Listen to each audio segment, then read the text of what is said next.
요한복음 제1장. 태초에 말씀이 계시니라. 이 말씀이 하나님과 함께 계셨으니 이 말씀은 곧 하나님이시니라. 그가 태초에 하나님과 함께 계셨고 만물이 그로 말미암아 지은 바 되었으니 지은 것이 하나도 그가 없이는 된 것이 없느니라. 그 안에 생명이 있었으니 이 생명은 사람들의 빛이라. 빛이 어둠에 빛이 돼 어둠이 깨닫지 못하더라. 하나님께로부터 보내심을 받은 사람이 있으니 그의 이름은 요한이라. 그가 증언하러 왔으니 곧 빛에 대하여 증언하고 모든 사람이 자기로 말미암아 믿게 하려 함이라. 그는 이 빛이 아니요 이 빛에 대하여 증언하러 온 자라. 사랑의 하나님, 감사합니다. 하나님께서 2025년도 복되고 아름다운 한 해를 우리 사랑하는 성도님들에게 허락해 주시고, 또 하나님께서 주신 이 요한복음의 말씀을 가지고 1월 한 달 우리 성도들과 함께 큐티할 수 있는 은혜를 주시니 감사합니다.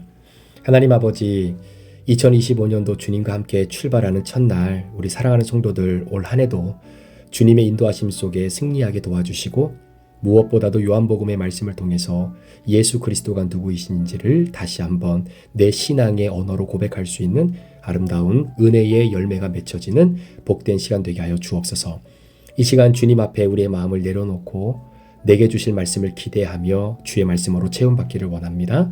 주님 은혜로 역사해 주옵소서.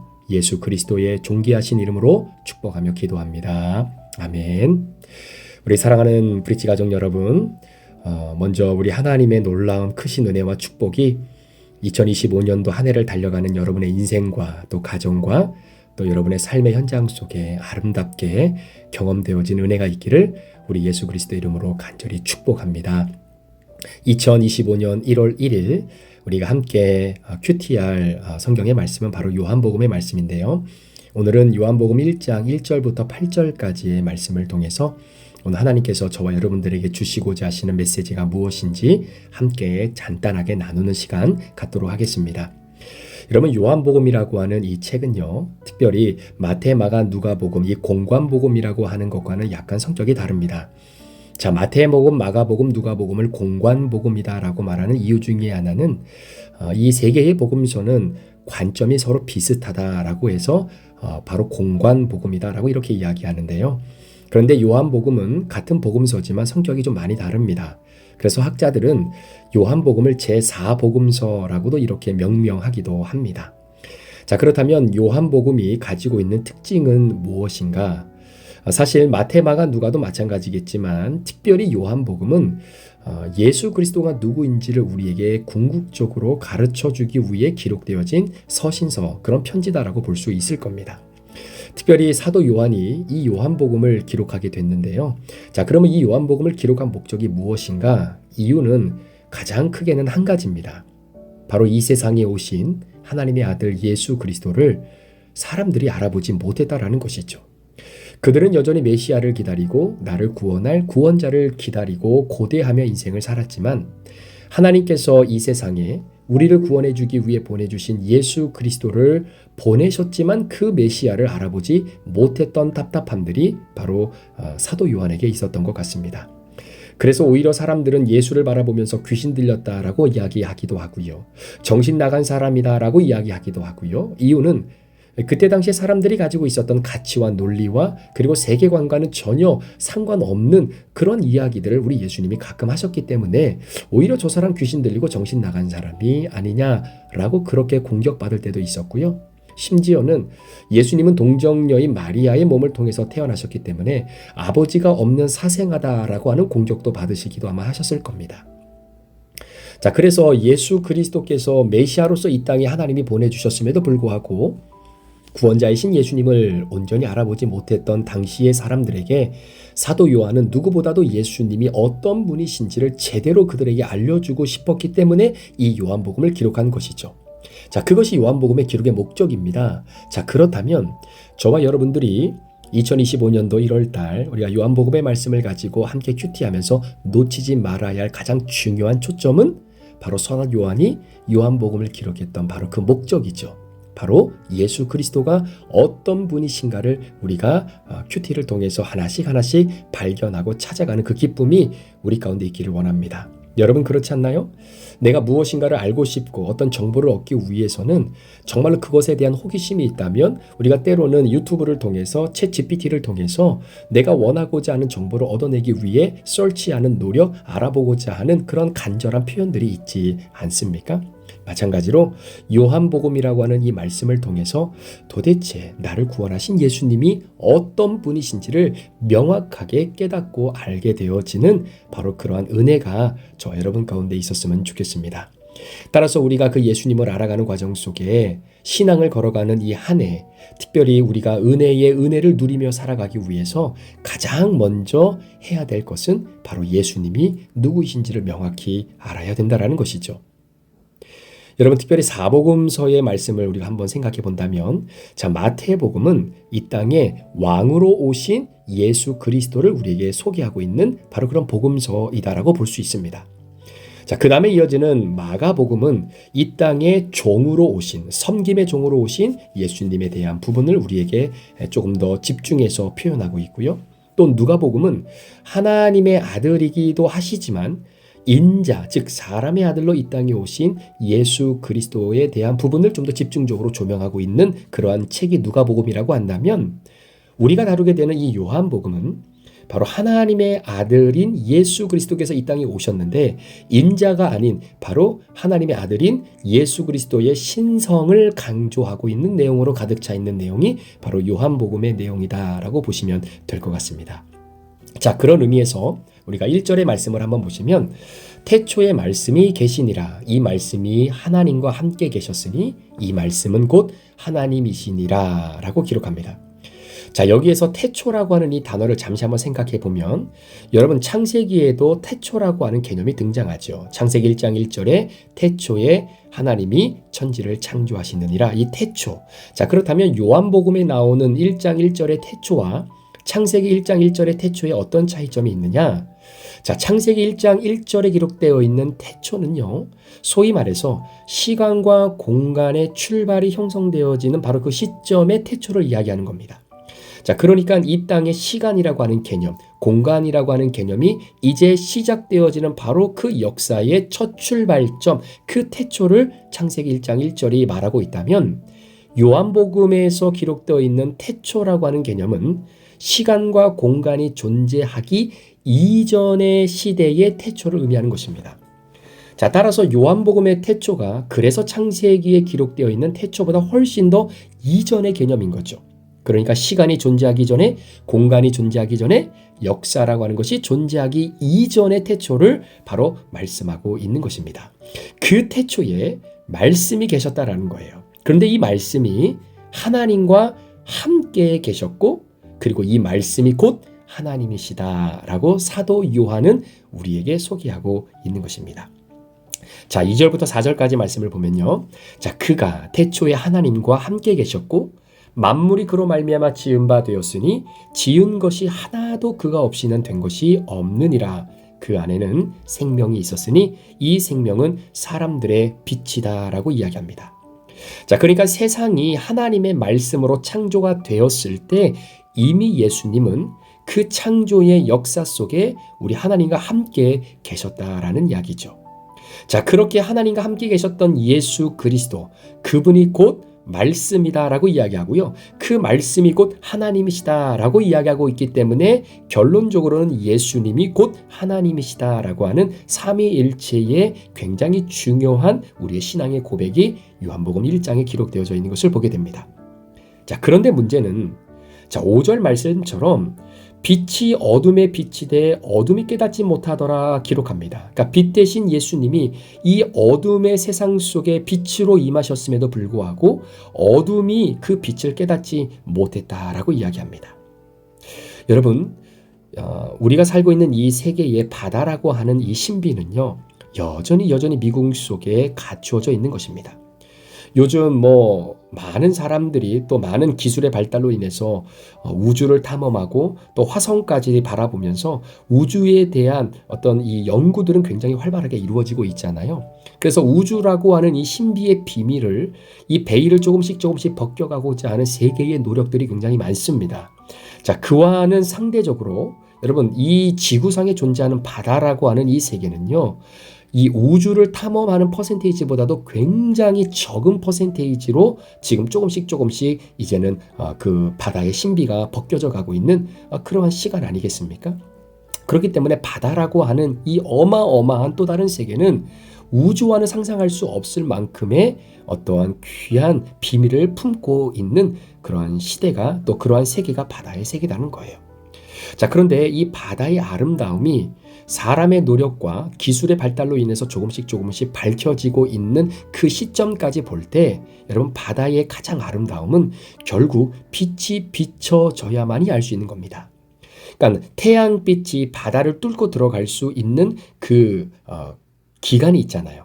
그 공간이 있지 않습니까? 그러니까 어느 지점까지는 빛이 바다를 뚫고 들어가지만 그 이하로는 그 빛이 들어갈 수 없을 만큼의 깊은 심해가 있다라는 이야기입니다. 그런데 그 심해의 아름다움을 무엇으로 비춰줄 수 있겠는가? 여러분, 바로 빛이 비춰지게 되면 우리가 알지 못했던 바다의 신비로움의 그 심해가 아름답게 드러나게 되는 거죠. 그래서 기술의 발달로 인해서 우리가 자연적으로 빛이 비춰지지 않는 그 어둠으로 감싸져 있는 그 바다의 신비를 빛으로 비춰줬을 때 이루 말할 수 없는 형형색색으로 아름다움을 구성하고 있는 그 바다의 신비를 볼 때 정말로 탄성이 자아낼 수밖에 없는 그러한 아름다움을 우리에게 소개해주고 있는 영상들을 우리가 종종 보게 되는 것입니다. 그러니까 여러분, 아무리 아름다워도요, 빛이 비춰지지 않으면 그걸 깨달을 수 없다라는 거예요. 그러니까 마찬가지로 이 땅에 예수님이 빛으로 오셨어요. 그 빛이 비춰져야 어둠이 드러나게 되는 것이고 어둠이 물러나게 되는 것이고, 그 빛을 통해서 하나님의 아름다움이 이 땅에 드러워지게 되는데, 문제는 빛이 어둠에 비춰졌지만 어둠이 깨닫지 못한다라는 겁니다. 여러분, 아무리 서기관이었다라도, 바리새인이라 할지라도, 성경 박사라 할지라도 빛으로 오신 예수님을 올바로 깨닫지 못하고 그분을 내 안에 주님으로 모셔드리지 못하면 우리는 절대로 말씀을 깨닫지 못하고, 말씀이 깨달아지지 않으면 절대로 우리의 삶에 변화가 이루어질 수 없다라는 거예요. 따라서 우리가 아무리 좋은 설교를 듣고요, 매일매일 큐티를 해도 그 말씀 안에서, 그날 주어진 본문 안에서 예수님이 조명되시고 예수님을 깨달아지지 못하고 예수님이 나에게 어떤 존재인지를 우리의 신앙의 언어로 고백하지 못한다고 한다면, 여러분, 우리는 주님의 은혜를 깨달을 수 없게 되는 것입니다. 자, 그런데 사실 본문 안에 기록되어 있는 예수님을 매일매일 발견하는 것이 사실은 쉽지 않지만, 그래서 중간에 포기할 때도 아마 있을 때도 있을 거예요. 그런데 여러분, 너무나 자책하지 마시고, 나는 예수님을 깨달을 만한 지혜와 지식이 없는 연약한 자다라고 그렇게 의기소침하게 내 자신을 평가하지 마시옵소서. 특별히 유대인들은요, 예수님을 앞에서 보고도 예수님의 말씀을 깨닫지 못할 경우도 너무나 많았거든요. 그래서 사도 요한이 이 책을 통해서, 요한복음을 통해서 정말로 빛을 깨닫지 못하고 있는 어둠에게 빛이 무엇인지를 깨닫게 하기 위하여 이 책을 쓰게 된 것이다라는 것을 여러분 꼭 기억하시고, 우리가 요한복음의 말씀을 함께 묵상하고 큐티하면서 바로 사도 요한이 가르쳐주고 우리에게 보여주고 소개해주고 싶었던 예수님을 소개받는 저와 여러분 되기를 원합니다. 그래서 우리가 정말로 기도하고 소망하기는 요한복음을 통해서 저와 여러분이 함께 또 큐티하면서 요한이 전하고 또 요한이 말하고자 하는 예수님이 도대체 어떤 분이신지를 우리가 함께 알아가기를 원합니다. 자, 그런 의미에서 우리가 이런 질문을 좀 한번 던져보고 싶은데요. 여러분은 정말로 예수님을 얼마나 알고 계십니까? 우리가 신앙생활을 오래 했고 또 이런저런 직분을 갖고 있고 심히 내가 목사임에도 불구하고 나는 과연 예수님을 얼마나 알고 있는가? 오늘 사도 요한이 정말로 우리에게 전해주고자 했던 그 예수님을 나는 몇 퍼센트나 알고 있고 그 예수님에 대해서 나는 어떤 마음을 갖고 있는지를 우리가 한 번쯤 돌아보는 그런 시간이 됐으면 좋겠고요. 자, 예수님은 이 땅에 빛으로 오셨습니다. 아멘이시죠? 자, 빛으로 오신 예수님과 나 사이를 가로막고 있는 어둠이 있어서 그 예수님을 온전하게 깨닫지 못하는 어둠이 있다면 여러분, 그 어둠이 무엇인지를 우리가 말씀을 묵상하고 큐티하면서 함께 발견하고 그것을 제거할 수 있는 은혜가 우리 가운데 있기를 원합니다. 자, 오늘 7절과 8절 말씀에 보니까 사도 요한은 빛에 대하여 증언하고 있다라고 이야기합니다. 그 표현이 8절에도 그대로 사용됩니다. 빛에 대하여 증언하러 온 자라. 그러니까 저와 여러분들은 예수님이 누구인지를 증언하는 사명을 오늘 예수님이 누구인지를 알므로 인해서 형성되어지게 되는 것이죠. 여러분, 예수님이 우리에게 한 걸음 한 걸음 다가오셨을 때 우리는 통상 예수님이 어떤 분인가, 예수님이 누구인가라고 하는 그 질문보다는 예수님이 하셨던 일이 뭔가, 예수님이 우리에게 베풀어 주신 능력이 뭔가, 내가 지금 이 상황 속에서 예수님이 내게 이 상황을 정말로 벗어날 수 있도록 힘을 주시는 그 힘은 무엇인가에 대해 사실 관심을 더 많이 가질 때가 있다라는 것입니다. 자, 그래서 우리가 앞으로도 요한복음에 기록되어 있는 이 오병이어의 사건을 가지고 함께 큐티하겠지만, 여러분, 그 오병이어의 사건을 통해서 예수님이 말씀하기를 원하신 것이 무엇이고, 그리고 사도 요한이 그 사건을 통해서 그 내용을 읽고 있었던 당시 유대인들과 우리들에게 뭘 말하고자 하는지를 우리가 한번 생각해 봤으면 좋겠습니다. 자, 오병이어의 사건 뒤에 바로 이어지는 사건이 뭐냐면, 예수님의 제자들이 이제 배를 타고 바다를 건너가다가 폭풍을 만나게 됐죠. 자, 그 폭풍 속에서 이제는 완전히 죽어질 수밖에 없는 그런 절체절명의 위기 가운데에 예수님께서 물 위를 걸어오십니다. 자, 그때 물 위를 걸어오는 예수님을 바라보면서 제자들이 하나같이 뭐라고 이야기하냐면 유령이다라고 이야기해요. 유령이다라고 말입니다. 자, 그런데 오병이어의 사건이 있고 난 다음에 많은 사람들이 이 사건을 통해서 예수님을 자신들의 왕으로 삼으려고 했던 시간들도 있었어요. 그래서 많은 사람들이 예수님을 우리의 왕이 되어지게 해주십시오, 우리의 왕이 되어주십시오, 이렇게 얘기를 하면서 예수님을 왕으로 바라보게 됩니다. 근데 예수님이 뭐라고 얘기하냐면 나는 왕이 아니다라는 거지요. 나는 너희들에게 왕으로 온 자가 아니다라는 것을 예수님이 말씀해 주십니다. 그러니까 사람들은 예수님을 잘못 알고 있었어요. 예수님은 이 사람들에게 왕으로 오신 것이 아니었어요. 그런데 그 왕으로 오신 예수님이지만 사람들이 인식하고 깨달았던 예수님은 자신들의 배를 채워주시고 로마의 정치적인 이 압박으로부터 해결하고 해방시켜 줄 수 있는 그러한 정치적 구원자로서의 왕으로 인식하고 있었는데, 예수님은 그러한 인식된 존재로 왕으로 온 것이 아니죠. 물론 예수님은 나의 왕으로 오신 것은 맞아요. 그러나 당시에 사람들이 오해하고 있었던 그 왕, 그 정치적 행위로서의 왕, 그 왕은 아니었다라는 이야기입니다. 자, 그리고 나서 조금 있다가 이 폭풍을 만난 제자들이 물 위를 걸어온 예수님을 바라보면서 유령이다, 유령이다, 이렇게 고백을 한 거예요. 자, 그때에 두려워 떨고 있었던 제자들에게 예수님이 제일 먼저 했던 것이 무슨 말씀이십니까? 두려워하지 말라, 놀라지 말라, 이 이야기인 것 같지요? 아닙니다. 우리 제자들과 우리는 예수님으로부터 이 이야기를 먼저 듣고 싶은 거예요. 내가 지금 처한 환경이 너무나 힘들고 어렵고 이렇게 가다가는 나도 완전히 물속에 빠져 물귀신 될 수밖에 없다라고 하는 그 환경과 여건이 너무나 많아요. 그래서 우리는 예수님이 누구이신가라고 생각하고 깨닫기 이전에 그 예수님이 지금 이 상황을 완전히 180도 바꾸어 줄 수 있는 능력이 있는 분이라는 걸 알아서 그 능력이 뭔지를 먼저 우리는 찾고 두드릴 때가 있다라는 겁니다. 자, 그러니까 예수님께서 물 위를 걸어오시면서 제자들의 입장에서 제일 먼저 듣고 싶었던 말이 뭐겠어요? 너네 두렵냐? 두려워하지 마. 너네 물에 빠져 죽을 것 같은 그런 두려움이 있어? 걱정하지 마. 내가 다 도와주고 내가 너희를 다 구원해 줄게. 이 이야기를 듣고 싶었던 거예요. 그런데 여러분, 예수님이 물에 빠져가는 이 제자들에게 나타나시면서 제일 먼저 하셨던 말씀이 이겁니다. 내니 두려워 말라라는 거예요. 나다, 내니 두려워 말라라는 거예요. I am, 나는 누구다. 나는 누구다. 이걸 먼저 말씀해 주길 원하셨던 거예요. 내가 예수다. 내가 하나님의 아들 구원자다. 내가 곧 하나님이다. 라고 하는 것을 예수님이 제일 먼저 말씀해 주기를 원하셨던 거예요. 그게 들려야만이, 그 말씀이 내게 들려줘야만이 그 다음에 두려워하지 않을 수 있는 겁니다. 그 다음에 무서워하지 않을 수 있는 거예요. 여러분, 예수님이 누군지 아는데 왜 두려워하겠어요? 예수님이 어떤 존재인지를 내가 명확히 아는데 왜 내가 무서워 덜덜 떨겠느냐라는 거죠. 그러니까 예수님이 물에 빠져 죽어가고 있는 그 제자들, 두려워하는 제자들에게 제일 먼저 외치고 싶었던 예수님의 마음은 무엇일까요? 야, 나야. 나 예수야. 나 임금 아니야. 너희들이 바라는 그런 정치적 구원자인 임금이 아니야. 나 너희들이 보는 유령 아니야. 나 너희들의 왕으로 온, 너희들을 회복시키고 너희를 구원하기 위해 이 땅에 온 하나님의 아들 예수야. I am God. 에고 에이미. 그렇게 우리 예수님이 제일 먼저 외치고 싶었던 거예요. 그게 들려져야, 그게 믿어져야, 그걸 알아야 그 다음에야 비로소 두려워하지 않을 수 있는 것입니다. 자, 이 예수님의 자신의 소개하는 이 장면이 끝나고 난 이후에 궁극적으로 제자들과 사람들이 예수님에게 이렇게 고백하죠. 진실로 당신은 하나님의 아들이소이다 라고 말입니다. 사랑하는 성도 여러분, 우리가 요한복음의 말씀을 묵상하는 첫날 예수님이 어떤 분이신가 여러분 궁금하지 않으십니까?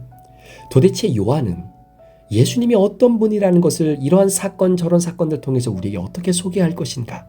그렇게 소개되어진 예수님이 바로 오늘을 살아가는 여러분들의 예수님이십니다. 여러분들의 구원자이십니다. 여러분들과 함께 같이 걸어가고 싶어 하시는 바로 우리 예수님이십니다. 빛이 이 땅에 오셨을 때 깨닫지 못하는 역설이 여전히 우리 주변에 있지만 그 역설의 관계를 깨트리고 어둠을 몰아내시며 빛으로 이 땅에 오신 예수님이 오늘도 여러분의 심령 속에 어떻게 소개되어지는지 오늘부터 시작되어지는 요한복음의 큐티 말씀을 통해서 하나씩 깨달아지고 그 예수님이 여러분의 삶에 깊숙이 개입되어지셔서 여러분과 함께 그 삶을 만들어가는 아름다운 2025년도의 하루의 첫 출발의 삶이 되시기를 우리 구주 예수 그리스도의 이름으로 간절히 축원합니다. 아멘. 기도하시겠습니다. 하나님 아버지, 예수님은 빛으로 이 땅에 오셨습니다. 어둠이었던 내 자신이 빛으로 오신 예수님을 깨닫지 못하는 이런 어리석은 모습이 우리 가운데 있지 않기를 원합니다. 사도 요한을 통해서 하나씩 보여주시고 말씀해 주시는 그 예수님의 그 모습을, 예수님이 누구인지를 우리 성도들이 하루하루 큐티하면서 알아갈 때에 하나님 꼭 깨닫게 해주시는 은혜가 있기를 원하고, 그 예수님이 나에게 어떠한 존재인지를 명확히 깨달음으로 말미암아 그 다음에 이어지는 두려워하지 않고 무서워하지 않는 그 믿음이 우리 사랑하는 성도들 가운데 있게 하여 주옵소서. 감사를 드리며 예수 그리스도의 존귀하신 이름으로 축복하며 기도합니다. 아멘.